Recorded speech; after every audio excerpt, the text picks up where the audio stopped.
Hi everyone, it's Nicole and I'm here with Scrap Your Stash Saturday, and this again is something that I had put together about 2.5 years ago to go to a crop, and I never ended up scrapping it. It's been sitting there for almost 3 years now, and I decided it was high time to start using those scraps or those kits that I had put together.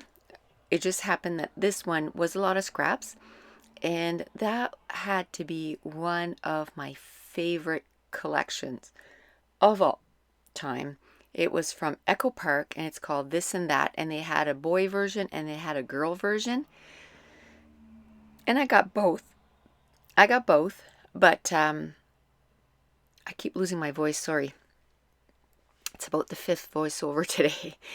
I got both the boy and the girl, but I have to say the boy one was my favorite collection because it's so hard to get a good boyish or manly collection. Not baby boy, but just, so that it's not boy colors, but not baby colors, baby boy colors.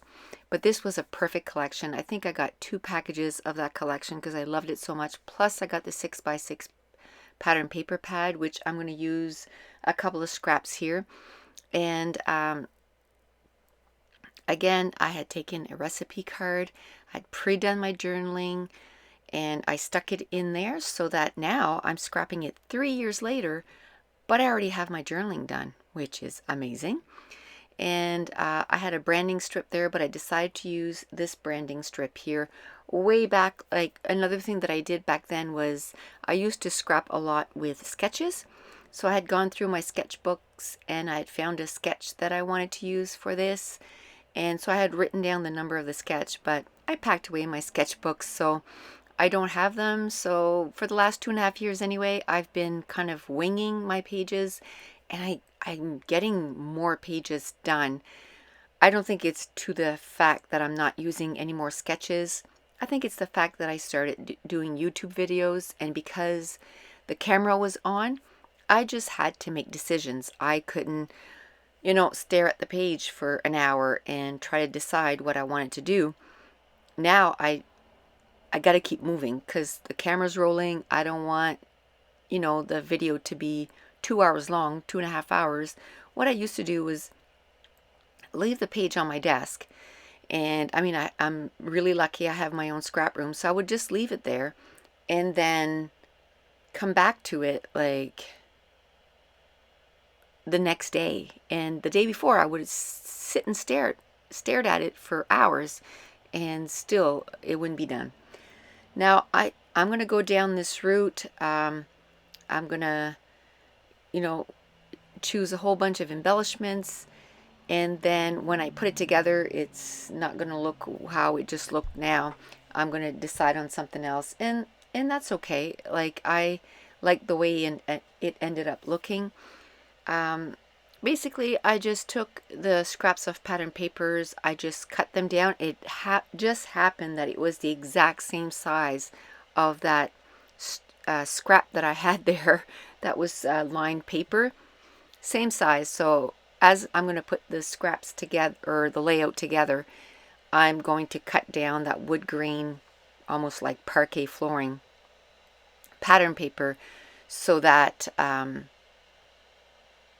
it's different than the other pattern paper. I decide on using some more of that stripe pattern paper that I had used at the top and the bottom of the page, only because I found that I just want to bring the different colors somewhere else.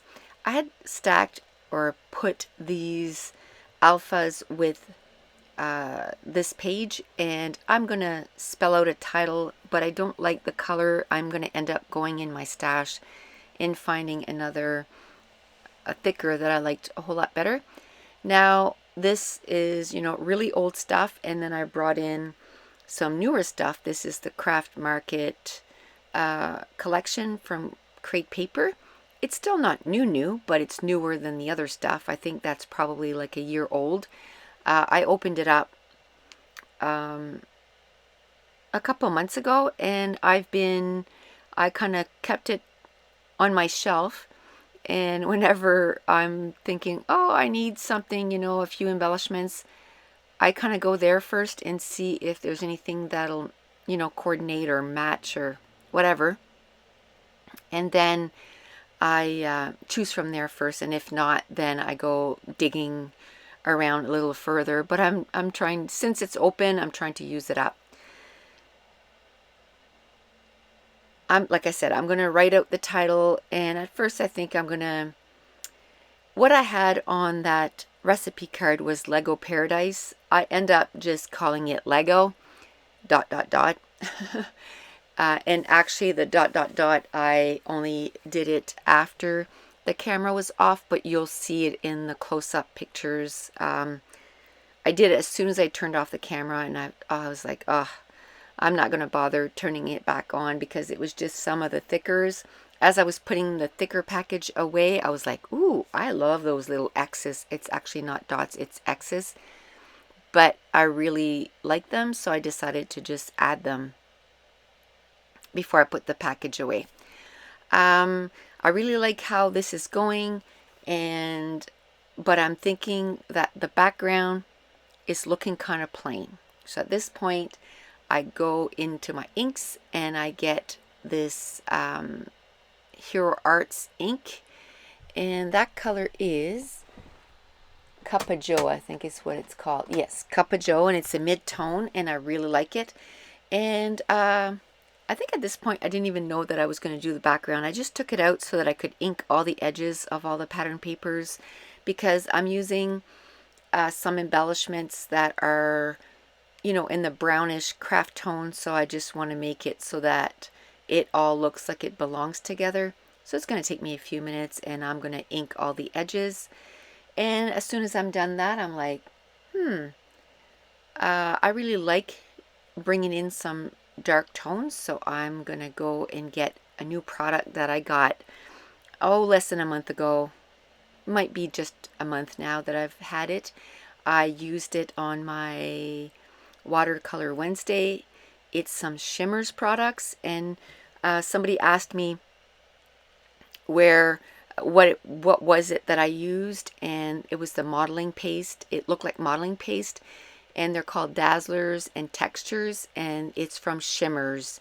And what I'll do is I'll put it in the description of the video for the Watercolor Wednesday, but I'll also put it in the description of this video where you can find them. So I'll put it in both videos so you can find them. It is a US based company, and there's tons. There's creamers and inklings and textures and dazzlers. The first two were the inklings, and the creamies are watercolor, and the others are like modeling pasty type products. And then they also have mist, and they have all kinds of other stuff. So really cool products. And what I'm going to do is, like I said, I found the background to be a little bland. It was just vanilla cardstock, so I used the same Cup of Joe ink. I put it on some packaging, added some water. I, put some drips on there, and then also smooshed it on the layout. And this is where I'm going to get that textures, and this is called Muddy Buddy. And you don't need a lot. Like, it's not a huge bottle. It is 2 ounces, and I think they're $6.99 for 2 ounces. But you don't need a lot. Like, I'm being very conservative with it because I want it to last a long time. Can you see that? Didn't wash my templates, and now it won't come off. I mean, it's just ink, so it shouldn't affect the template, but I should wash them off when I use them, but I didn't. I tried to wash it off last night. It just wouldn't come off. I'll probably need to bring it into downstairs and use some soap and water. But I decided on these little bubbles template, and that I washed my template right away, because if you don't wash your templates when you use any kind of pasty type of products, it'll wreck it, because then you got the texture, and then if you try after that to make it so that it's smooth, it won't be even. So that I just take a wet paper towel right away and I clean it off. There you go. You know, you don't have to be perfect, but at least it's cleaned off. So I use that first template, and that's a Crafter's Workshop template. And I just used my Cup of Joe ink and just did some lines, and then I added some circles using that Textures Muddy Buddy. And then I used some Distress Stain in brown, and I added some more splatters because I didn't find there was enough splatters. And at that point, my hubby came home with supper, which was just McDonald's, but it was perfect timing because I had to turn off so that the modeling paste could dry. And then before I went to bed, I just finished putting the layout together. And I can tell you, the video that you're seeing today, Friday, I said that I got a new Mac and stuff, and I said that, you know, it's about 3/4 faster. I hadn't really noticed, because the only time that I had processed a video with it, I kind of hit render and walked away because we had a hockey game. Well, yesterday it was the first time that I hit render and I actually watched it, and a 16-minute video would take, I'm not exaggerating, 16-minute video when I did the voiceover, and I would hit share, you know, so render it so that I could put it to YouTube, would take between an hour and a half and 2 hours to render before it was ready to go up to YouTube. And that's not the first part, you know, that's just at the end. Yesterday I had a 16-minute video to render to put for YouTube today, the Let's Get Hip Fridays, which you're going to see this on Saturday. It literally, I timed it. It took 6 minutes to process. I couldn't believe it. I'm going to be able to get so much done now. In the last few days, I was able to voice over 8 videos. Yes, I am working on a class, but still, like, things that would take me days and days and days, I'm able to do in minutes now. I'm way beyond excited because a lot of times it's not, you know, the time that I was, you know, it was the time that the computer was taking that was delaying me so much. And so now that's going to help so much. So right there, like I said, it wasn't a fluke because I've done about 8 videos that I voiced over in the last couple of days, and all of them were that quick. So I'm so excited. It was so worth it to get a new computer. I was due, like it was 6 years old. So like I said, it was tired. It was time for him to for my computer to retire. And my youngest daughter is excited because she's going to get it. I had told her, I said, well, you're going to need to wait until my class is done because I want to have two computers going so that I can get the class done for the 26th. I'm going to give her the computer right away because my other computer can't compete with this one. I'm getting stuff done way faster. But anyway, just a little side note there. I am now, I've glued everything down. I'm going to play with some, you know, putting the embellishments where I like it. And a lot of them, well, most of them, actually, all of them are from the craft paper or craft market from Crate Paper. And I'm just going to make 3 little embellishment clusters. I did use some of the washi tape that I had pulled almost 3 years ago and put with this kit. And so it's fun to see some of the products that I hadn't seen in a few years. So that's fun to, you know, I'm like, oh, I really like that washi tape. And, you know, I hadn't seen it in 3 years, but now it's going to be back in my stash so I can use it. So I'm really happy that I started to do Scrap Your Stash Saturday because I'm really digging into some old stash that I've, you know, had there for quite a few years. And then I'm bringing in some new stuff like that craft market from Crate Paper that, you know, I've had for a year or so, but it was still new in the package, and now I'm digging into that. I really enjoy scrapping with kits, as you know, But I think once I'm done these page kits, I am going to do exactly what I did for the Stretch Your kit.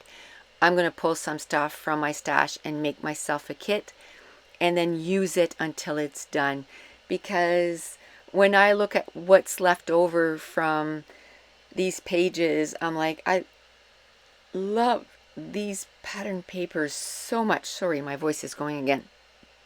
But I don't want to put it with my scraps and it doesn't get used up. So that's probably some of the papers that I'm going to start my kit with is going to be these scraps so that I use them up. That's the only thing that I really don't like with page kits, is that after that then you end up with scraps, and I'd rather use a paper right up, and then I know that it's on some layouts and I got some good use out of them.